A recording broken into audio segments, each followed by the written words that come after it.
What's going on, guys? ChillisFM here. We did it. We hit legend for season 14, I guess it is, with the Go Battle League. And I did it with a team that was really solid for me last season as well. In fact, I called it my strongest Open Great League team. I gained 220 elo in one day last season. And you can see this season, this is in 5 sets. So a little bit under 200. But still really solid day of battles. And it took me to legend. So I was really happy. I actually did not think this team was going to be as good as it was this season. I played it on stream the other day, last Friday. By the way, I do stream every Friday if you are new to the channel during my lunch break, which is 11 a.m. Central Standard Time. But yeah, I mean, this team performed well then. I went positive in 2 out of the 3 sets then. And the one set that I didn't go positive in was a 2-3 then. And it just kept on like going crazy as I continued to play it.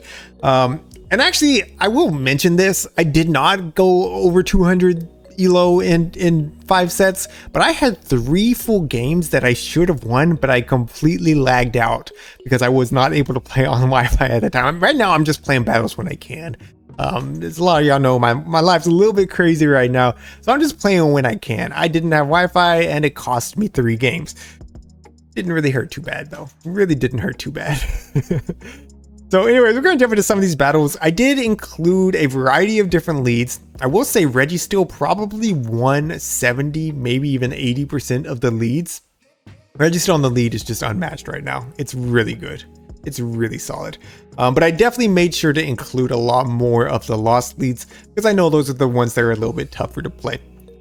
With that said, the leads that you win, you do play them a little bit uniquely on this team, so stick around for those. They're in a little bit more of the second half of the video. All right, so we do have Reggie still up against the Noctowl here. There is still an Obstagoon alive. I know I shielded a Shadow Ball knowing this Obstagoon was alive, but we didn't know for sure if they have Cross Chop, and I know they were only going to make it to 1 move, so shielding the Shadow Ball just seemed like the safest play here. They do have Cross Chop, but again, they're only making it to 1 move. So we do get the lock on down, and that's going to be GG's. Well played to my opponent, able to overcome an Obstagoon lead. Now can we overcome a Shadow Ninetales lead? Cantonian Ninetales. Not something you see a ton of. I'm going to come in with my Gliscor. They're going to be throwing a Weather Ball. They didn't build up to the overheat, so I know it's a Weather Ball. I'm going to go ahead and no shield. We pivot out into a Sableye. This is absolutely nuts right here. This is what Gliscor can do on the safe swap. We go straight for the Earthquake. It connects, puts them into the red. And at this point, I can just shield and I can wing attack all the way down. I have flipped switch right here. Flip switch. And not only that, I'm leaving with nearly an Earthquake banked. So whatever comes in is likely going to have to give a shield back. And it's actually going to be that Cantonian Ninetales. So we're just going to go ahead and go straight for the Quake. I could have gone double Night Slash here just to guarantee some chip, but there's really no reason to. Because we're going to be able to put in our Altaria on this thing.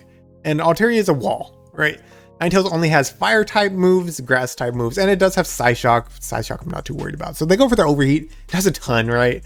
But they do have to swap out after. And it's actually a Trevenant in the back. So Reggie still kind of has nowhere to go right now. But the thing about Reggie still is it always has somewhere to go. Even when it can't hit for even neutral, it's still a really solid Pokemon. So we're going to go ahead and eat a Shadow Ball. We're going to make it to the Zap Cannon in 1 turn before they were at their next Shadow Ball. This is not going to KO, but it puts them into the red. And that's really all we needed. Because they still have to throw a Shadow Ball into our Registeel just to take us out. They're not going to be able to Shadow Claw down. And at this point, I can shield once and Dragon Breath down. Now this is dumb. I throw up a shield here. This can only be a Seed Bomb. It can only be a Seed Bomb. They didn't even do a Shadow Claw after they came in. It doesn't really matter though, because we're going to outpace this Ninetales with a Sky Attack, and that's going to be a GG's. Well played. We'll just Dragon Breath down the rest of the Trevenant. So GG's, well played to my opponent. Really cool to see that Shadow Ninetales, but yeah, Gliscor safe swap is just, it's too good, man. You got to respect it. You got to respect it. Hey, Deoxys Defense. So another counter user in the lead. We will be pivoting out into Gliscor. Opponent comes in with Noctowl. This is not a good matchup for Gliscor unless you boost. We're going to be going for the Night Slashes as soon as we get them. We don't boost on the first one. The nice thing about this though is you get to several Night Slashes. So even though it's like a pretty small chance of boosting, and it's not that small, right? It's like what, 1 in 6, 1 in 8, something like that. So by your third one, you have a decent chance of boosting, and we do actually boost there. So now we can flip this. Because that's what Gliscor on the Safe Swap can do. So we're going to show up the Sky Attack. They are 5 wing attacks away from their next Sky Attack. So I'm going to do 4 wing attacks and then throw my first Night Slash. If they shield this, they have to give up their second shield. They do decide to let it go. Coming out with a Hakamo O. Really cool to see. I'm going to be going just for the Night Slash. I wasn't going to make it to the Earthquake, but they do throw up a shield regardless. So again, we get switch advantage and we get shield advantage. I do have to put my Registeel on this, which they have Brick Break, which will hit for super effective. But Brick Break is such a bad move. It does nothing. Out comes Deoxys Defense. We're able to align Altaria on it. This is a great matchup for Altaria, right? Even if they have Rock Slide. We're resisting the counters. Rock Slide doesn't do that much, and they're actually running Thunderbolt anyway. So we easily tank 2 Thunderbolts. We're going to go for the Sky Attack. I actually miss a bubble there. I think I told you I do these battles when I can right now. I was brushing my teeth when I was playing this one. So excuse me for missing a bubble. It does kind of cost me in the fact that they get to 2 Psycho Boosts, which they shouldn't have been able to. But it's fine. I'm going to go ahead and throw up a shield here. I have a Sky Attack ready to go for that Hakamo O, which will guarantee the final shield from my opponent. And at that point, all I have to do is make it to a Focus Blast from my Registeel. Hakamo O has some bulk to it, but not enough that's going to survive this Focus Blast. At least not with any real health that we can't lock on down. And it actually takes out. So GG's, well played to my opponent. Seeing some cool Pokemon though. That's actually kind of nice. All right, so Metacham lead. Same thing. All right, another counter user. We're going to swap out. They're going to come out with Knockout. Metacham always, 100% of the time, is paired with Noctowl. I mean, I guess occasionally you still see the Metacham, Lickitung, Bastiodon team. Whatever. Most of the time it's going to be with Noctowl. I think I boosted on the first one, did I? So it's bad if they are running the version of this team that has Galarian Stunfisk in the back, which used to be what you always saw. That used to be the only team that you saw. Now there's other teams that are a little bit, or that are just as common. Things like Lantern in the back. What else have I seen? Trevenant in the back, Sableye in the back. And you're going to see something very unique here. Shadow Charizard in the back. So the boost, of course, helped me win switch here. If I didn't win switch, I could have just two-shotted my Altaria and probably been fine here regardless. Because, like, it's actually a little bit awkward. I have to come in with my Altaria here, which is my Metacham answer. I would have rather had just some kind of shield advantage. Because now I'm shielding up this Dragon Claw. They're going to come in with a Metacham. Now, I'm only going to make it to one move, so I am going to be going for the Moonblast. I've already seen my win con at this point. What I need is I need them to throw their Ice Punch with some decent health on this Metacham, which is exactly what they do. Because now I can come in with my Registeel, and I can leave this with the Zap Cannon loaded. The lock-ons are doing enough that I should be able to farm down. They do get to a Psychic. It's a little bit scary, right? If they had Dynamic Punch, we just lose. But it's just a Psychic. They get the defense drop. So that causes me to pivot out because of otherwise I was going to be in Dragon Claw range. But now we got the Zap Cannon ready to go and my opponent knows it's over. So they top left. So GG's. Well played. Alright, Lantern lead. I do stay in here. I would say like generally you want to stay in, at least let them throw a move. Gliscor does win this, but you have to land the Earthquake. Altaria is fine against it. Now this one's Water Gun. Yeah, so I was talking about like if it's Spark, then like Gliscor wins. With the Earthquake, Altaria can win. It's not exactly like smooth, but you can win. But since they're running Water Gun, you definitely want to stay in because we don't want Gliscor on this. So we do get the attack drop there. They throw the Thunderbolt. Great play by my opponent, but we do survive it. So we're going to be able to get this next Zap Cannon off.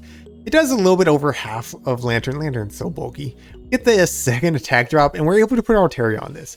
Now they have to give up Switch if they want to get any real utility out of this Lantern. Otherwise, I just get to farm down, and that's exactly what's going to happen. You're gonna hit me with this Thunderbolt. It does nothing, right? 2 stages debuffed. Water Gun's doing absolutely nothing. We leave with a Sky Attack, almost a Moonblast ready to go. Unfortunately, they're coming in with a Charm, Alolan, Ninetales. So it made sense that they wanted to stay in there. They wanted to make sure they had this alignment.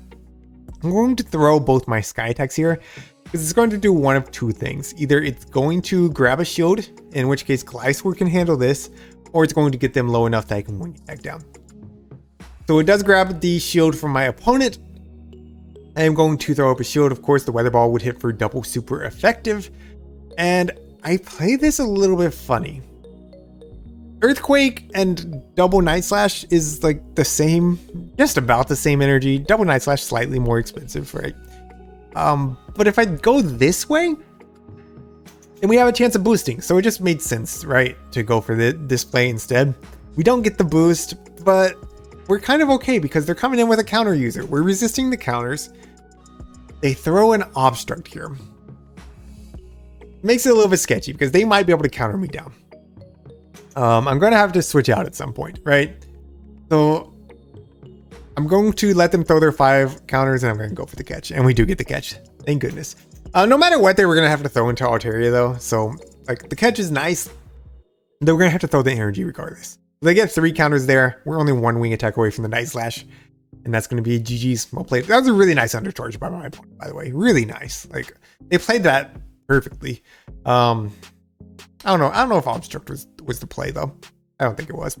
All right, Shadow Nidoqueen lead.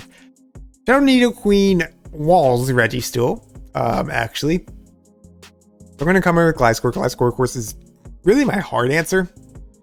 I expected it to be double dark in the back here, but it's actually a different team. What you're going to see is a team by my good friend Reezy. So I'm going to go for the Earthquake there. We do grab the shield. And this team is like really solid. Like anybody that thinks Nidoqueen has no play needs to go watch a Reezy stream. He doesn't stream that often, but when he does stream with this team, man, it's so good. He's so good. He's in the 3300s right now. 3300 elo. Running Shadow Needle. I'm pretty sure that's what he's running. It doesn't say officially, but that's what he always runs in Open Great League. So yeah, I mean, this thing's still really solid. It takes out my Gliscor just going straight Poison Fang. I come in with Altaria. Again, I was not reading the team here. I just figured that my Registeel had to have some play in the back, and they have a Bastard on here. So I'm glad I didn't use the shield. They're going to come out with Deoxys, and at this point, yeah, I'm like, oh, okay. Yeah, Reezy's team. We're going to go for the Zap Cannon. And this is just not bad. This is not bad for Registeel at all. Right? Even though the counters hit for super effective, Thunderbolt's not even going to do that much if they have it, which they do. But we're just going to make it to another Zap Cannon before they throw it at the next one. The reason I showed up the Thunderbolt is because I just don't think that Bastiodon's ever going to make it to 2 flamethrowers. And my opponent actually agrees. They top left. That's going to be GG's. Well played. All right, into the next one. Galarian Stunfisk lead. I do misplay this. I'm going to link my old video from last season. Watch how I played in that video. Because I let them throw first here, and you should never do that. Because a lot of times if you throw first, they will eat the first one. And you do outpace, right? So, a little bit of a misplay on my part. They're going to show up with the Focus Blast. And we should CMP tie on the second one if I throw it immediately, which is exactly what happens. So I'm going to go ahead and double shield. Normally I don't like to double shield my Registeel. But in this case I am. Now, again, they threw their Earthquake immediately. I'm expecting them to do the same thing on this third one. I could land the Focus Blast, which would get them low. But instead, I want to catch. I want to catch in case they have something like an Azumarill in the back that I'm going to need my Registeel for. It's actually going to be Noctowl that comes out. And this is fine, right? I know a lot of y'all are like, Chillis, like you just aligned your Altaria onto that Galarian Stunfisk. But remember, I got that Focus Blast pinged. I can just snipe it at some point. And that's exactly what I was thinking. Or exactly what I was planning to do. So Night Slash number 2, we got the boost on the first one. I was really lucky with my boost. I'm not going to lie. It definitely helped. But it made up for some of those games that I just lagged out of, right? That's the way I saw it. Anyways, they're going to get to another Sky Attack here. They're going to be able to take me out. I'm going to come with Altaria. I'm just going to Dragon Breath down. We should Dragon Breath down before they make it to another Sky Attack, which we do. Now, I know that they know I have that Focus Blast ready to go. And they tried to anticipate the snipe. I wasn't going to do it immediately. I just wasn't, because I knew that they might do that. So now we have Deoxys defense on our Altaria, and we're in a great spot here. I could just go for the Sky Attack. No reason to overfarm. I throw a proper timing, but I don't overfarm. Sky Attack is going to be taking out the Deoxys, and now we could come in and throw the Focus Blast at this Galarian Stunfisk. And that's going to be GG's. Actually, they do survive it, but one more lock-on does it. So GG's well played to my opponent. Cool. All right, Registeel into a Alolan Ninetales. So dominating lead. Now this is what I want to talk about. A lot of teams, you want to be quick on your swap, right? Not this team. Registeel is bulky. We can take a little bit of chip damage here. We can throw a Zap Cannon. We're going to grab a shield. Perfect. That's great. I stay in, and I think the two battles that I got to showcase here are both Sableye, but anything that's like somewhat neutral, you want to play it the same way. You want to go ahead and just take a move, and then you can swap into your answer, right? You want to guarantee that alignment. This team is somewhat dependent on alignment, right? You definitely don't ever want Altaria aligned onto that Ninetales. So Sky Attack going to be grabbing a shield from the Sableye. And they actually bring the Ninetales back in. So they're expecting their Sableye to have some pretty good play in the back, which it's not bad against Gliscor. Sky Attack going to get them pretty low. Definitely into Focus Blast range. They weren't far away from it anyways. I thought this immediately. I just didn't want to take the Weather Ball. Plus, I knew they would be locked in here, and that's what I wanted. So I'm going to go ahead and just double shield. Gliscor with energy can handle just about anything, and my opponent actually ends up top lefting. So not sure what was in the back. Maybe Galarian Stunfisk, maybe a Steel type. I don't know. But regardless, GG's. All right, Altaria lead, or Altaria, Azumarill lead. They're staying in here, telling me they likely have Hydro Pump, but you're going to outpace to the Zap Cannon. Zap Cannon, of course, it's for super effective. Hydro Pump would hit you for neutral. We get the attack drop. My opponent, geez, goodness gracious. I need to wrap this video up. This is the last battle. We're going to go ahead and, again, same thing. We eat the foul play. We're going to throw the Zap Cannon. We're just going to guarantee alignment here. That's all we need to do. We grab a shield again, and we get the attack drop. Beautiful. Even if you don't get the attack drop, it's fine. You're gonna guarantee alignment here. So they're going to be throwing. Doesn't really matter what they throw. They do go for the foul play. I am going to be farming up, and then I'm going to be throwing before they make it to the return. I think that's what I was going for. Just because I didn't want to be in bubble downrange. That would really be the only situation where this is kind of bad. And Zero comes back in. They throw immediately. I'm thinking it's a Trevenant in the back, so I do go ahead and throw up a shield just to try to grab their final shield. They actually come out with a Skarmory. Really, really interesting. Altaria doesn't have a bad matchup against Skarmory. Skarmory's just not that good anymore, unfortunately. It's just too static. Wing attack, or what is it, Air Slash, just not that great of a flying type move in comparison to something like Wing Attack. Anyways, I come in with the Registeel. I'm going to force them to Brave Bird here. If they Sky Attack, we survive and get to a Focus Blast. So they do Brave Bird. I'm going to come in with Altaria because they have to throw again. Otherwise, I Dragon Breath them down. And that's what's going to happen. So Sky Attack comes through. At this point, I can just Wing Attack down. They do swap out into their Azumarill. Night Slash is not going to do it from here for sure, especially if they're XL. And I do have to respect the Ice Beam. I am going to go for the Night Slash. Again, it won't KO. I figured I'd grab a shield. They actually no shield, but it's fine because we Wing Attack down. Out comes the Skarmory, and there's the top left, and that's going to be GG's. Well played to my opponent. So we're going to wrap up the video. I will be claiming my legend rank right here. Yeah, try this team. Try this team if you need a team to climb. It's been solid for me. 2 seasons back to back, and I've heard from other people that it worked for them last season as well. So give it a shot if you need a good team. I know it's not exactly spicy, but it works. And not a lot of people are running any of these Pokemon, to be honest, right now. So it's a little bit unique, at least. All right, we're going to wrap it up here. If you enjoyed today's video, make sure you leave a like, leave a comment down below. Thank you to my channel members. I forgot what else I was going to say. Oh, if you want to see the video of last season, I'll have it over here. So anyways, click on that. Thank you to my channel members for your support. Until next time, this is ChillisFM reminding you to always keep pushing forward.